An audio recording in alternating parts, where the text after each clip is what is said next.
Ever since the Wizarding World of Harry Potter opened at Universal's Islands of Adventure, there's been a shift in the theme park wars in Orlando, Florida. One that's been defined by Disney continually stripping amenities and rides out of their theme parks in favor of profits, while Universal aggressively and creatively tries to catch up. But nothing has defined the deviation of strategy between these two companies more than Universal Epic Universe. Unless you've been living under a rock, you probably know that Epic Universe, the first new American theme park in 26 years, has finally opened to the public. And I've been there. A lot. I've been 6 times. And over those 6 visits, it's becoming easier and easier to define what Epic Universe is, what it means, and where it's going. In this video, I'll break down everything in Epic Universe, what I love about it, what I worry about, and whether or not you should visit this brand new theme park. This is also my very first YouTube video ever, so if you enjoy this review, subscribe and tell your friends. Epic Universe is the pinnacle of modern theme park design. It takes everything right and wrong about theme park design trends and smashes them all together in one park. Gone are the days of nebulous concepts like Fantasyland, Tomorrowland, or Mysterious Island. It's all been replaced by highly immersive, single IP-based lands. But Epic Universe takes this concept up to 11. What if instead of destroying our existing parks to shove more lands into them, goodbye Rivers of America, we built an entirely new park around this concept? The park is built around 4 major IPs: How to Train Your Dragon, Harry Potter, Nintendo, and Universal Classic Monsters. But the way the park is designed is incredibly unique. Unlike every other theme park on Earth, the lands do not interconnect. Each land has a single entrance and exit point, represented by a portal connected to Celestial Park. That means once you're in the land, you're in the land. And aside from some questionable sightlines, you're immersed in that franchise and that franchise only. I found myself continually thinking Disney would never do that. And maybe Universal's bold approach is why it works. It's reminiscent of the days of older, scrappier Disney, a company that's not afraid to try new things. Everything about this park makes you think differently about what a theme park can be. But can be is the crucial phrase there, because while I am completely in love with Epic Universe, what it is right now and what it will be in the future are 2 slightly different things. But before we get to that, let's break down every land in detail to see exactly what Epic Universe has to offer. And we'll start with my favorite land in the park, How to Train Your Dragon, Isle of Berk.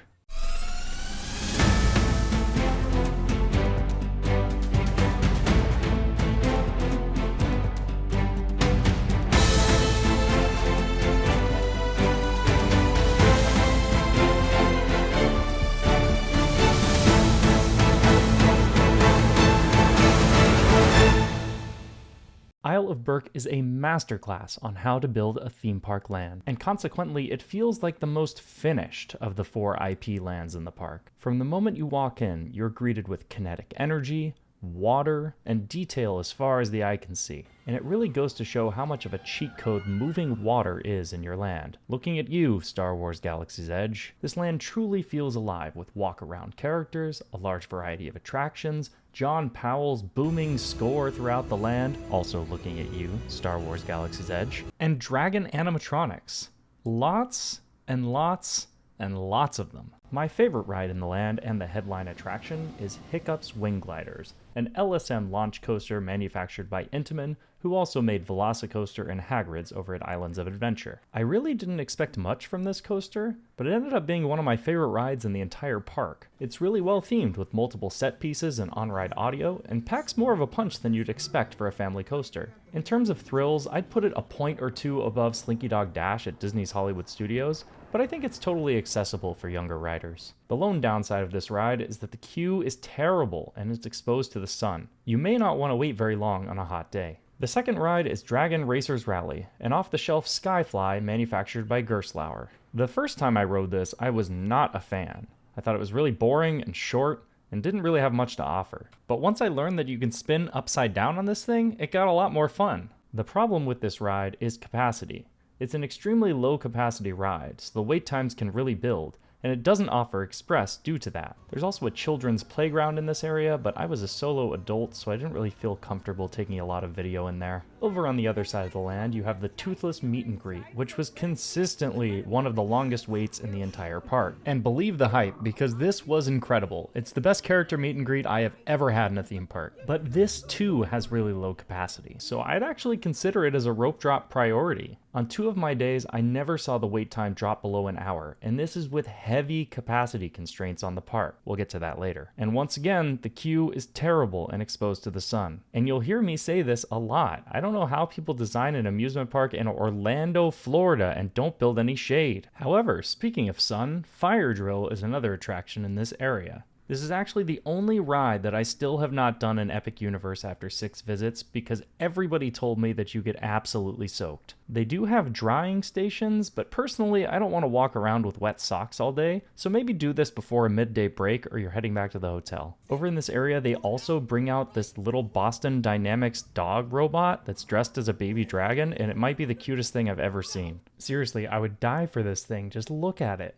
The last attraction is the Untrainable Dragon, a stage show with one of the coolest effects you will ever see in a theme park. I won't spoil the big moment for you, but here's a few photos I took to get a sense of what the show is all about. You'll also run into characters like Rough Nut and Tough Nut who are hilarious, Gobber, and maybe even Astrid. But no review of Isle of Berk is complete without the mac and cheese cones. You can get these at Hooligan's Grog and Gruel or Spitfire Grill, and you will see them everywhere. This is one of the best snacks in the entire park, and I personally felt the PB&J one was the best. Another favorite of mine was Gobber's Mead, a refreshing alcoholic beverage on a hot day. In summary, I really cannot say enough great things about Isle of Berk. The land I was least excited about when Epic Universe was announced ended up being my absolute favorite in the entire park. When brands talk about corporate synergy, this is what they're striving for. A place that can strengthen the love for the franchise for existing fans, but also create all new ones. It's a truly wonderful place, and I cannot wait to get back there. Next, we'll hop over to the 3rd edition in the Wizarding World of Harry Potter, the Ministry of Magic.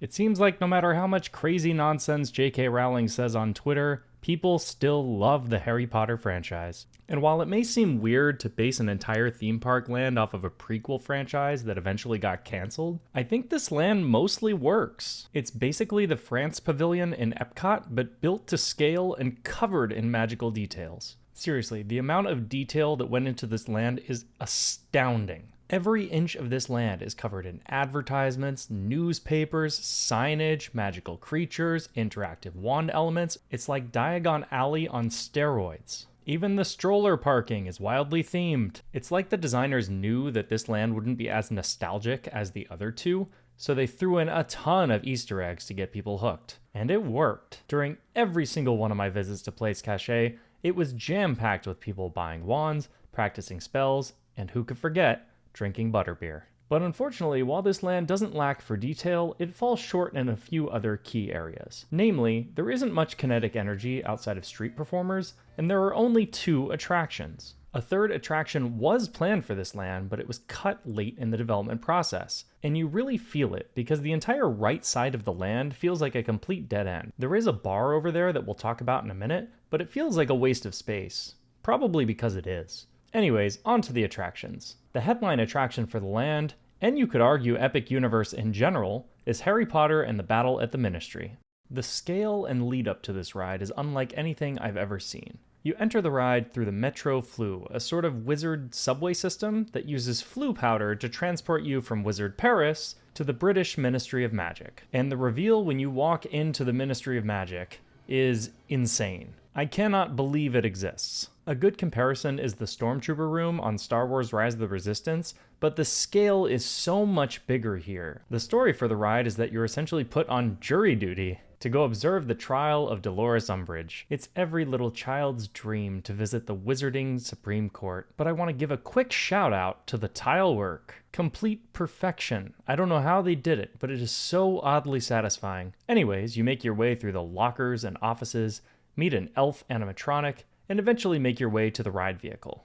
The ride ultimately ends up being what I think is a cross between Gringotts and Rise of the Resistance. And while I think it is a little bit too screen heavy, what really sets this ride apart is its scale. Battle at the Ministry feels gigantic, with massive floor-to-ceiling screens that envelop your entire field of view. They also utilize a lot of 3D space. The screens are placed onto 3D objects, real sets, so it feels like you have depth to the image without wearing glasses. There's also a number of animatronics on this ride, but a few of them use that horrible projection mapping on their faces, so they look awful.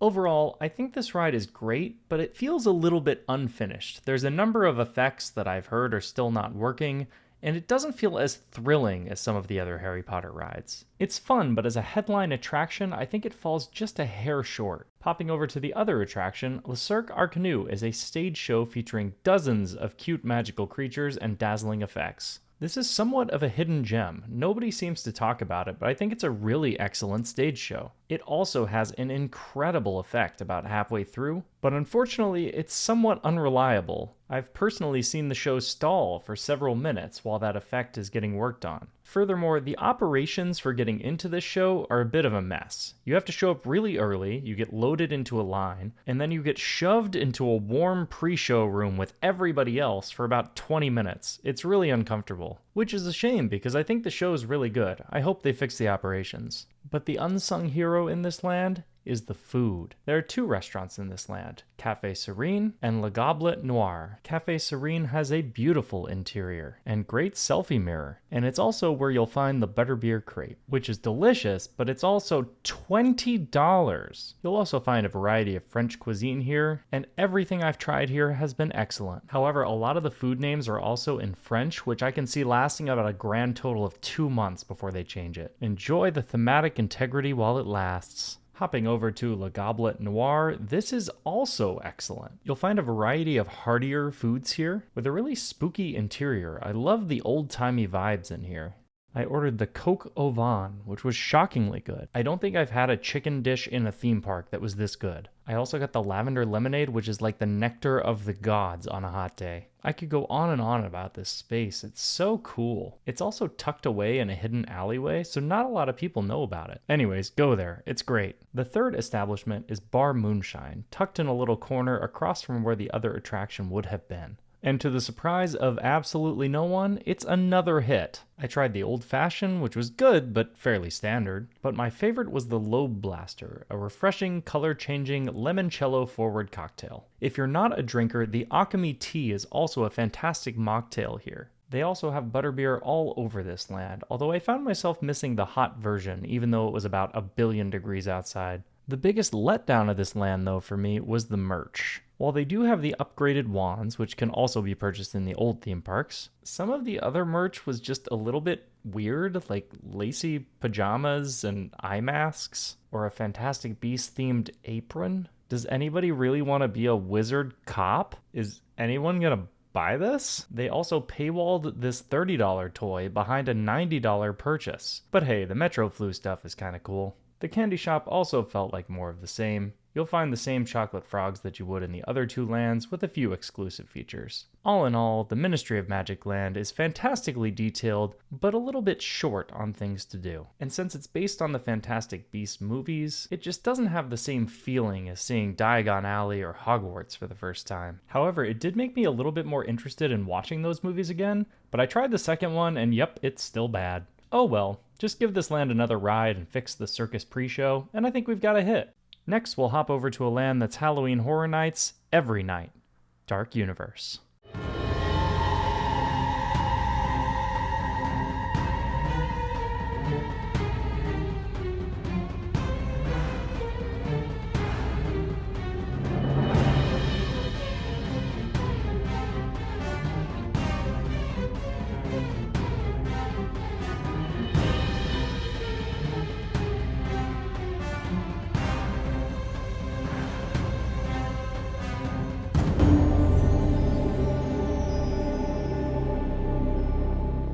Dark Universe is built on the Universal Classic Monsters IP and features the village of Darkmoor. And while this land is clearly the smallest and the lowest budget of all four, you can tell a lot of love and creativity went into this one. I'm actually quite shocked that they greenlit this land. It's a bold choice. But what I love about it is that it allowed Universal creatives to build something completely new. While it's technically IP, this is an original story with new characters, and we should always applaud that. So let's dive right in, and we'll start with the attractions, right? Wrong. Stop being an idiot. Oh, shucks. What are you doing? I don't know what you are saying to Igor. Anyway, Everybody loves Igor. It's incredibly simple, but having a walk-around character like this dramatically enhances the repeatability of this land. And it's not just him. There's the cackling invisible man, creepy violin players, and walk-around monster hunters. what monster do they have in New York? Did he just say that? And they actually get really close to you. I'm actually surprised that Universal allows this, because it just takes one stupid guess to ruin it for everyone. Alright, onto the attractions. The headliner is Monsters Unchained. And I won't bury the lead here. This is probably the best attraction in the entire park. You enter and explore the Frankenstein Manor through the queue, and you very quickly realize that this is where the entire budget for this land went. There is once again so much detail in this queue. Eventually you run into Igor again, who introduces you to the ride system. If you've been on Harry Potter and the Forbidden Journey, it's the same ride system, a Kuka arm. You're then introduced to Dr. Victoria Frankenstein and her walking animatronic monster. This pre-show reminds me a lot of the Beauty and the Beast attraction at Tokyo Disneyland. There's just something amazing about walking animatronics. I guess it also kind of is Beauty and the Beast. And we're on to the ride, which I won't show video for, but it's everything a dark ride should be. It's full of amazing animatronics and thrills, but my lone complaint is there are way too many sections of this ride where you're looking at just nothing. But overall, I'm still a really big fan.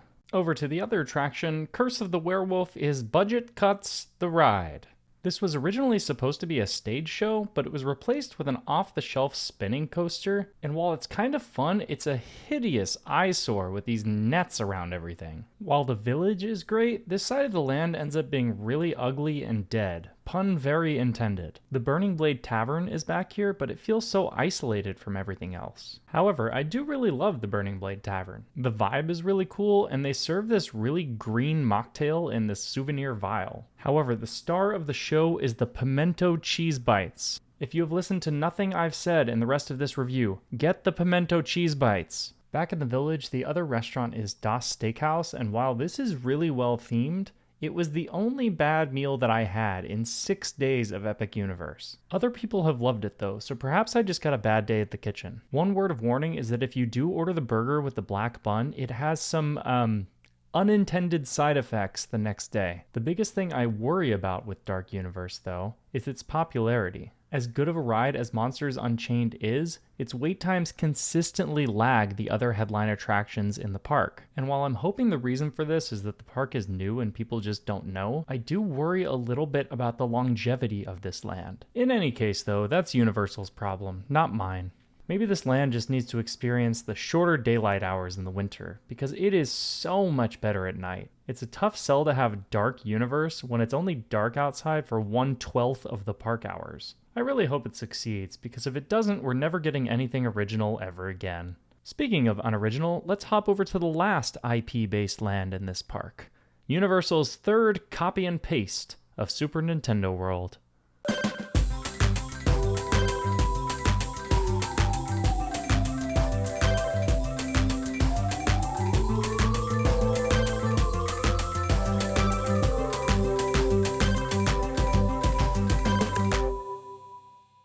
Super Nintendo World is a lot. While the land looks incredible, and the initial reveal is probably the best in the entire park, it is completely overwhelming. If there was ever such a thing as too much kinetic energy in a land, Super Nintendo World might have it. But oh boy, do people love it. This IP is so dominant. Kids love it, adults love it.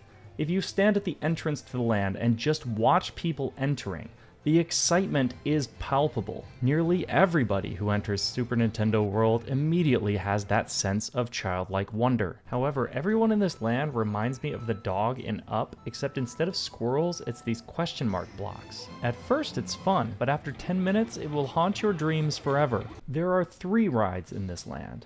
The first is Mario Kart, which is a slow-moving interactive dark ride that uses augmented reality glasses to give the effect of playing the video game. And while this may sound interesting, I think the execution is not great. The augmented reality is extremely low resolution and distracts from the brilliant indoor sets that were built for the ride. In fact, a lot of people prefer to ride the ride without the augmented reality at all. It kind of reminds me of Millennium Falcon's Smuggler's Run at Disney, where the designers focused so much on interactivity of the ride and forgot about making it just a fun ride in general. If I wanted to play the Mario Kart game, I could just pull out a Nintendo Switch and play it. In general, I think the gamification of dark rides is a flawed concept.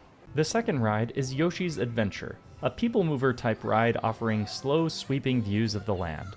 In general, I think this ride is pretty cute, but it offers next to no shade, which in the middle of the summer in Orlando can be a problem. When you ride the People Mover at Disney, it's a chance to get out of the sun. In Yoshi's Adventure, you bake in the sun for an extended period of time, so I'd highly recommend riding this at night. Over in Donkey Kong Country, the third ride is Minecart Madness, and I'm gonna give it to you straight.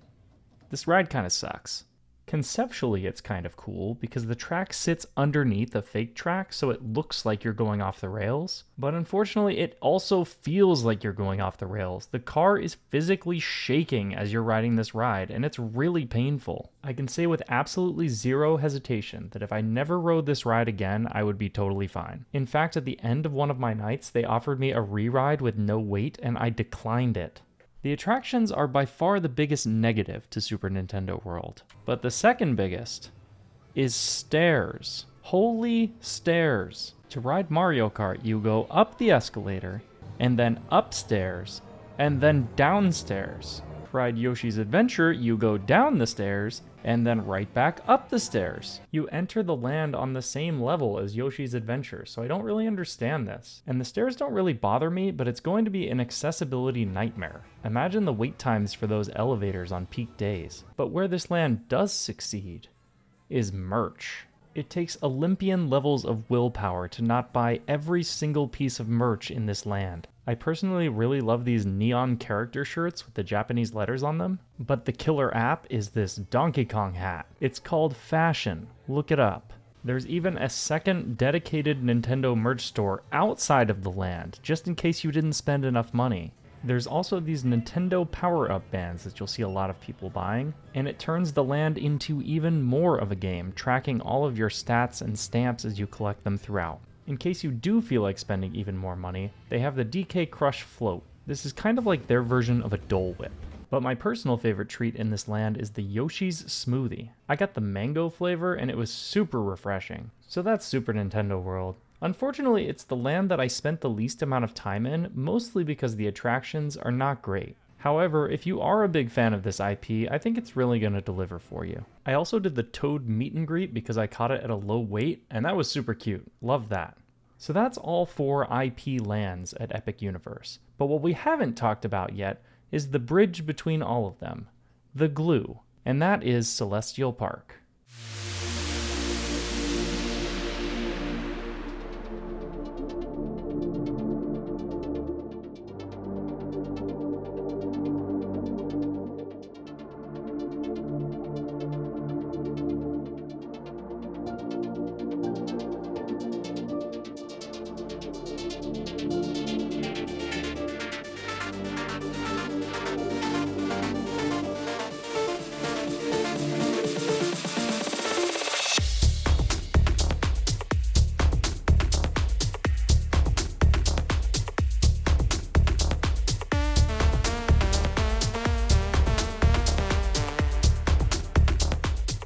Celestial Park is the main hub of Epic Universe, and it really feels like Universal's attempt at a modern-day Epcot, to the point that my new nickname for this land is Epic Cot. The first thing you see when you enter Celestial Park is the park's icon, the Kronos. I think this is kind of cool, but as a park icon, I find it just a little bit lacking. For a park called Epic Universe, I guess I just expected something a little more, well, epic. Universal's pitch here is that they wanted to bring the park back to theme parks. So you'll find a ton of flowing water and greenery in this land. And while I get the intent, to me the entire land just gives Disney Springs vibes. I appreciate what Universal was trying to do here, but during the day it just looks like a big outdoor mall. And while these performers are just doing their job, so I don't want to knock on them specifically, this is not the type of entertainment you expect at a theme park. There's also the North Star Wintry Wonders gift shop, which is a gift shop themed around Christmas, but they don't have any of their Christmas merch in, so there's one sad little corner of Christmas merch from last season, and it just made me laugh a lot. Speaking of merch, the opening day merch for Epic Universe was hilariously ugly. The iron-on poster on this backpack is not even remotely centered. Who would buy this? What are we doing here? Alright, now that I have my hyper-specific complaints out of the way, I do think the actual content of Celestial Park is incredible. There are so many bars and restaurants here with legitimately good food. I ate at Atlantic, which is one of the signature sit-down restaurants here, and let me tell you, if this place existed outside of a theme park, I would still eat there. There's also various open-air bars, an ice cream shop, a tiki bar, an Asian restaurant, a barbecue restaurant, a gastropub, 2 Starbucks locations, and Pizza Moon, which has a pizza my heart. Whoever convinced Universal executives to allow them to build a George Méliès-themed pizza restaurant is a complete genius. The ube crust pizza is delicious. And oh yeah, Celestial Park has 2 major attractions. Let's start with Stardust Racers, which is a launch dueling coaster manufactured by Mack. The theme of this ride is that you're racing on the back of a comet. It features 2 launches, but the real differentiating factor here is the dueling. There's one element about halfway through the ride where you do a barrel roll over the other coaster. There is simply no feeling greater than looking upside down at the other train below you. 2 things I'll say about this coaster is that it looks incredible at night, and I would try to sit in one of the back rows. If you sit in the front, you miss a lot of the dueling aspect. The back gives you a much better view. We'll hop over to the Constellation Carousel, and I'm pretty mixed on this one overall. During the day, the ride is really not that compelling and kind of boring. It's good for kids, and that's about it. And at night, it really amps it up to another level, but that's when everyone decides to ride it. And the ride ops are so impossibly slow on this ride that you'll end up waiting almost an hour to ride it at night. It does have a rave song at night, and I've been trying to get that just to feel something. Speaking of nighttime, this is when Celestial Park is at its best.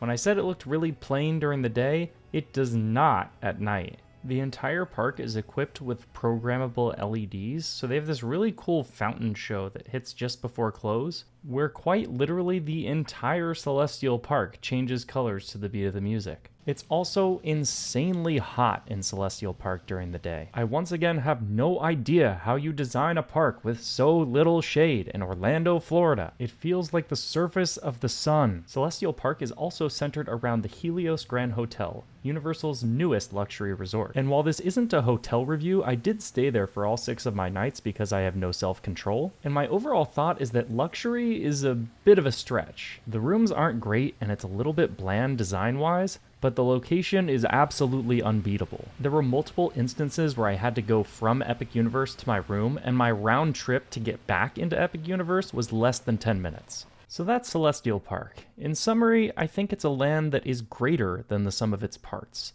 It's a bit uninspired, but what's there is really good, and at night it's absolutely gorgeous. So that is everything in Epic Universe. But there is one more thing. We have to talk about the asterisk, because my experience in this theme park over 3 preview days and 3 normal operating days will not be your experience. In fact, every single review of Epic Universe that you will watch, including mine, is misrepresentative of the actual experience if you go right now. During all 6 of my days, the capacity was heavily capped. I hardly waited for anything. It's so easy for me to wax poetic about this park when I didn't wait in a single line. The biggest problem with Epic Universe is that it's extremely fragile. There are only 11 rides in this park, and many of them have either low theoretical capacity, like Dragon Racers Rally or Donkey Kong, or low operating capacity, like Battle at the Ministry in its current state. That means if any major ride breaks, it sends a cascade of wait times throughout the rest of the park. Here's an example of a day where Battle at the Ministry and Monsters Unchained are both down, and look at the rest of the park.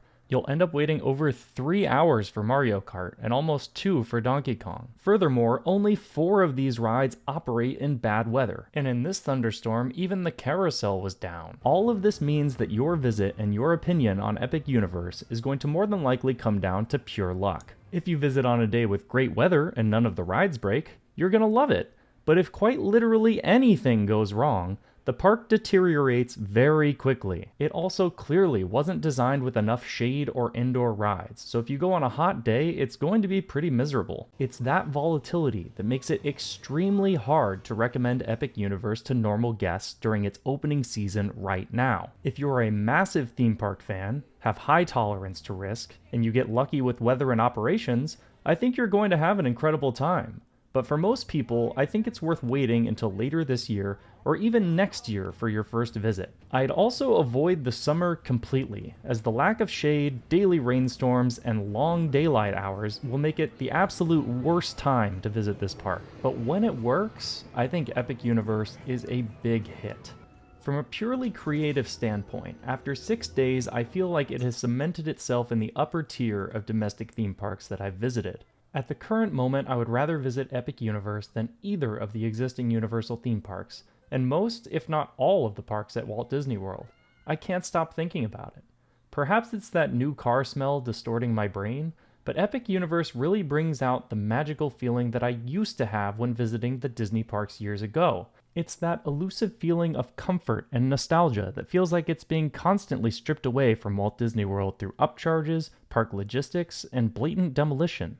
It feels like a love letter to theme park fans rather than a corporate think tank trying to maximize shareholder value through spreadsheets. The approach here feels authentic, and despite all of my warnings, I think Universal has a massive success on their hands. This is truly just the beginning, as nearly every land has massive expansion pads next to it for future construction. I simply cannot wait for what's next.